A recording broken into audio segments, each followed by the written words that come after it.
Friends, hello, this is Yanis Faroufaki. This speech was meant to be transmitted, broadcast, spoken live during the Palästina Kongress in Berlin, Friday, the 12th of April.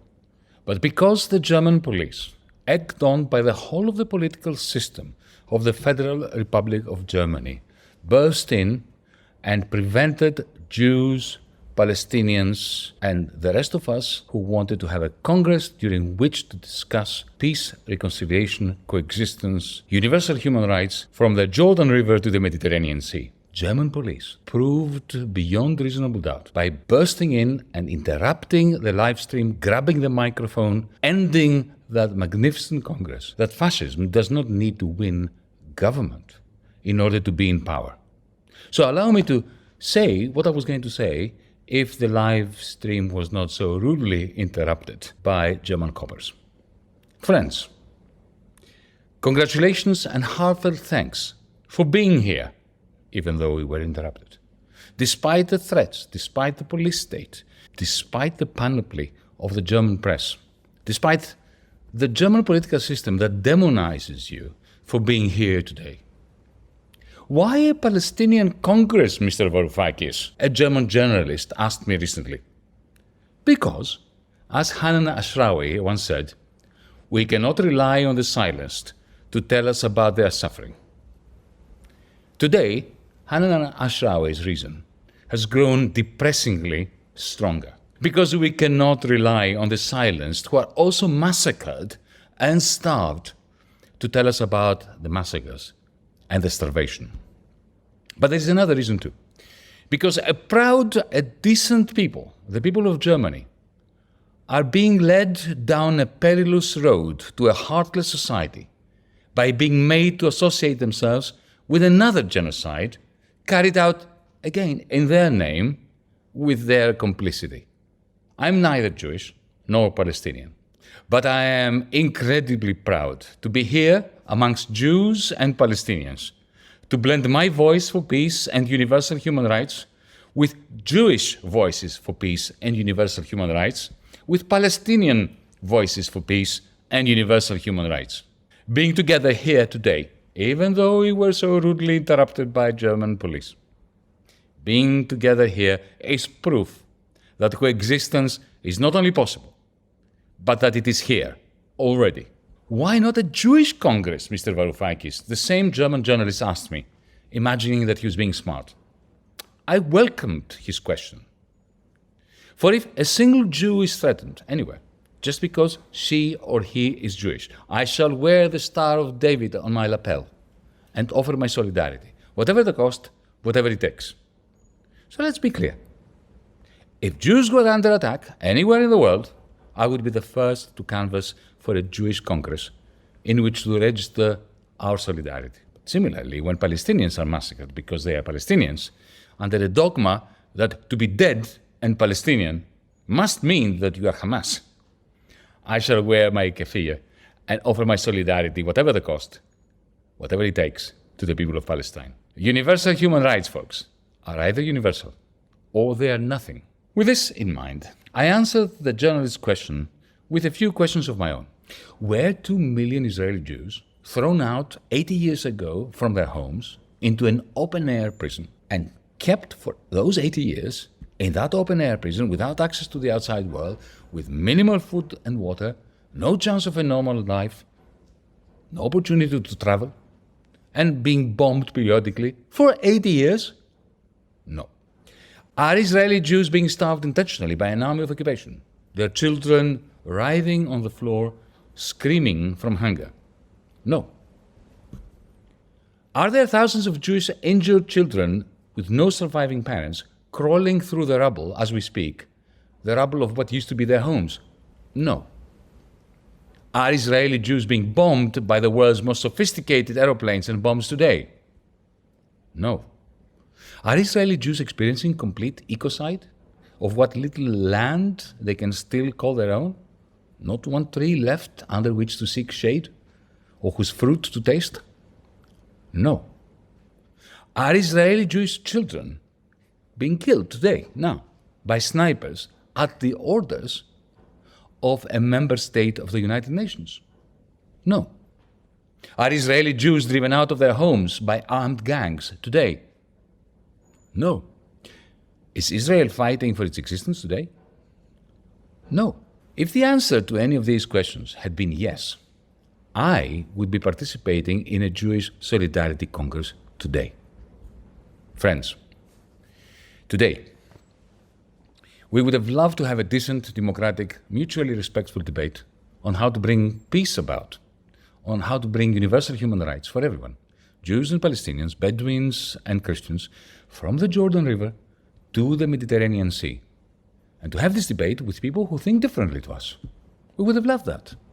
Sadly, as the German police just proven, and the whole of the German political system has been trying to do now for weeks to ban our conference, they did not allow this. Indeed, the whole of the political spectrum, from the CDU and CSU to the FDP, to the SPD, the Greens, and remarkably, to leaders of Die Linke in Berlin. Shame on you, comrades. Shame on you. They all joined forces to ensure that our civilized debate may be with them. A debate in which we may disagree agreeably never takes place in Berlin, never takes place in Germany. I say to them, you want to silence us, to ban us, to demonize us, to accuse us. You therefore leave us with no choice but to meet your ridiculous accusations with very logical, fair accusations of our own. You chose this, not us. You accuse us of anti-Semitic hatred. We accuse you of being the anti-Semite's best friend when you equate the right of Israel to commit war crimes with the right of Israeli Jews to defend themselves. You accuse us of supporting terrorism. We accuse you of equating legitimate resistance to an apartheid state with atrocities against civilians, which I have always and will always condemn, whomever commits them, Palestinians, Jewish settlers, my own family, whomever. We accuse you of not recognizing the duty of the people of Gaza to tear down the wall of the open prison in which they've been encased, confined for 80 years, and of equating this act of tearing down the wall of shame, which is no more defensible, remember, than the Berlin Wall was, with acts of terror. You accuse us of trivializing Hamas's October 7th attacks. We accuse you of trivializing the 80 years of Israel's ethnic cleansing of Palestinians and the erection of an unclad apartheid system across Israel and Palestine. We accuse you of trivializing Netanyahu's long-term support of Hamas, a support that Netanyahu has lent Hamas as a means of destroying the two-state solution that you claim to favor.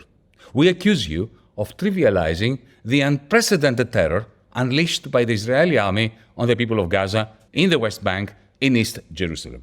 You accuse the organizers of today's Congress that we are, and I quote from your text, not interested in talking about possibilities for peaceful coexistence in the Middle East against the background of the war in Gaza. Are you serious? Have you lost your mind? We accuse you of supporting a German state that is, after the United States, the largest supplier of the weapons that the Netanyahu regime uses to massacre Palestinians as part of a grand plan to make a two-state solution and peaceful coexistence between Jews and Palestinians absolutely impossible. We accuse you of never answering the pertinent question that every German must answer. How much Palestinian blood must flow before your justified guilt over the Holocaust is washed away? So let's be clear. We are here in Berlin with our Palestinian Congress, which your police state has disrupted and banned. We are here, nevertheless, because unlike the German political system and the German state and the German media, we condemn genocide and war crimes regardless of who is perpetrating them. Just as we opposed apartheid in the American South or in South Africa, we oppose apartheid in the land of Israel, Palestine, no matter who has the upper hand. Because we stand for universal human rights, freedom and equality among Jews, Palestinians, Bedouins, and Christians in the ancient land of Palestine. And so that we're even clearer on the questions that journalists or politicians put to us, legitimate or malignant, Let me be clear. Do I condemn Hamas's atrocities? I condemn every single atrocity, whomever is the perpetrator or the victim. What I do not condemn, and I will never condemn, is armed resistance to an apartheid system designed as part of a slow-burning but inexorable ethnic cleansing program. Put differently, I condemn every attack on civilians, while at the same time, I celebrate anyone who risks their life to tear down the wall of shame. Is Israel not engaged in a war for its very existence, as some say? No, it is not.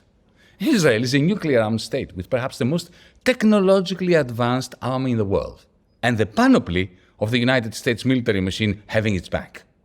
There is no symmetry with Hamas. Hamas is a group which can cause and has caused serious damage to Israelis, but which has no capacity whatsoever to defeat Israel's military, or even to prevent Israel from continuing to implement the slow genocide, not so slow these days, of Palestinians, under the system of apartheid that has been erected with long-standing American, German, and European Union support. Are Israelis not justified to fear that Hamas wants to exterminate them? Of course they are.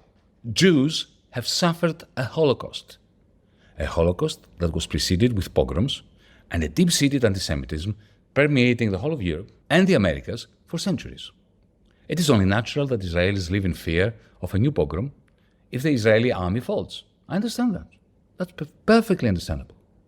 However, by imposing apartheid on their Palestinian neighbors, by treating them like Untermenschen, subhumans, the Israeli state is stoking the fires of anti-Semitism.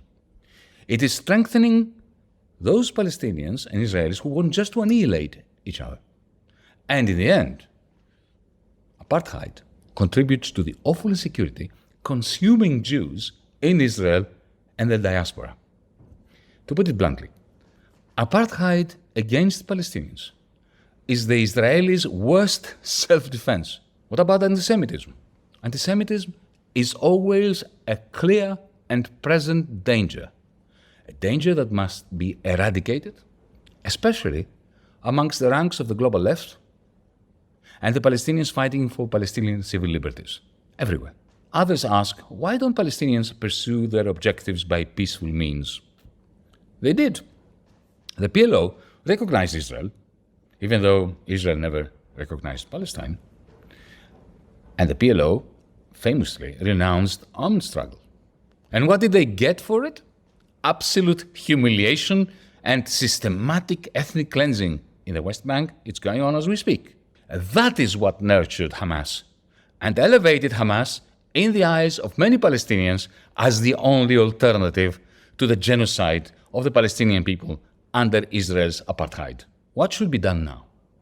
What might bring peace to Israel-Palestine?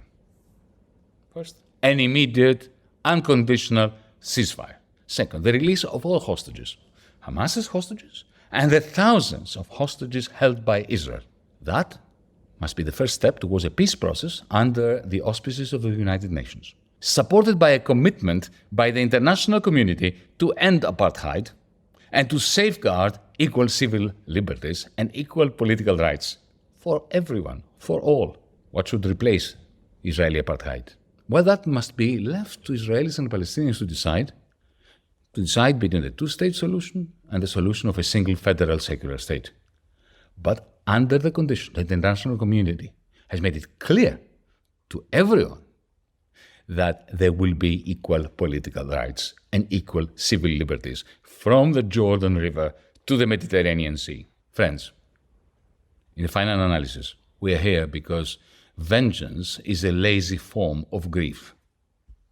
We're here to promote not vengeance, but peace and coexistence across Israel-Palestine. We're here to tell German Democrats, including our former comrades of Die Linke, who have been a great disappointment, that they have covered themselves in shame long enough, that two wrongs do not one right make, that allowing Israel to get away with the war crimes is not going to ameliorate the legacy of Germany's crimes against the Jewish people. Beyond today's Congress, we have a duty, in Germany in particular, to change the conversation. We have a duty to persuade the vast majority of decent Germans out there that universal human rights is what matters, that never again means never again for anyone, Jew, Palestinian, Ukrainian, Russian, Yemeni, Sudanese, Rwandan, for everyone, everywhere. In this context, I am pleased to announce that DiEM25's German political party, Mehr 25, will be on the ballot paper in the European Parliament elections this coming June in Germany. Mehr 25 Germany will be seeking the vote of German humanists who crave at least one member of European Parliament representing Germany and calling out the European Union's complicity in genocide, a complicity that is Europe's greatest gift to the anti-Semites in Europe and beyond. I salute you all, and I suggest that we never forget that none of us is free if one of us is in chains. Carpe diem.